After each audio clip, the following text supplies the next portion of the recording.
बकऱ्याला सांगितलं फार शहाणपणा केलास तर मान उडवीन. बकऱ्याच्या गूढ ट्विटवर संजय राऊत यांनी आता स्पष्टीकरण दिलंय. महाराष्ट्राच्या बकऱ्याच्या कानात दिल्लीमध्ये सांगितलं गेलं असं संजय राऊत म्हणतात. बकऱ्याला गप्प उभं राहून बेबे करण्यास सांगितलेलं आहे. दरम्यान खासदार संजय राऊतांनी केलेल्या टीकेवर शिंदेंच्या शिवसेनेचे मंत्री संजय शिरसाट यांनी प्रत्युत्तर दिलं.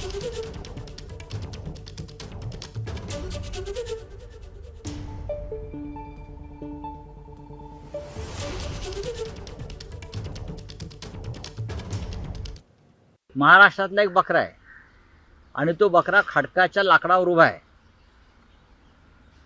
ते कापतात ना, ते आपण पाहिलं असेल कधी मार्केटला गेला असाल तर किंवा गावाला गेला असाल तर त्या लाकडावरती खडकाच्या त्या बकऱ्याला आता उभं केलेलं आहे आणि बकऱ्याला सांगितलेलं आहे फार शहाणपणे केलं असतं मान उडवून गप्प उभं राहायचं आणि बेबे करत राहायचं.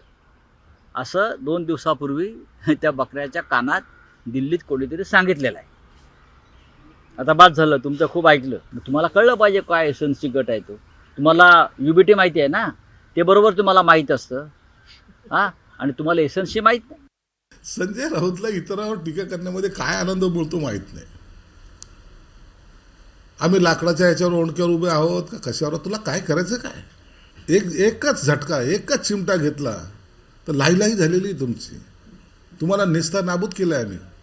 आणि तुमची अवस्था आज जी आहे ना, ती महाराष्ट्रातल्या कुणालाही सांगा, चला उभाटात प्रवेश घ्यायचा तर तो पळतो, पाय लावून पळतो, तो तुमच्याकडे यायला तयार नाही आहे. आणि एक तुम्हाला मी सांगतो की या काही दिवसामध्ये त्यांच्याकडचे जे काय आहेत ना मान्यवर, जे ह्यांना कंटाळलेले ते यांच्या जाचाला कंटाळलेत ना, त्या सर्व मान्यवरांचा प्रवेश आम्ही शिवसेनेत करणार. एबीपी माझा, उघडा डोळे बघा नीट.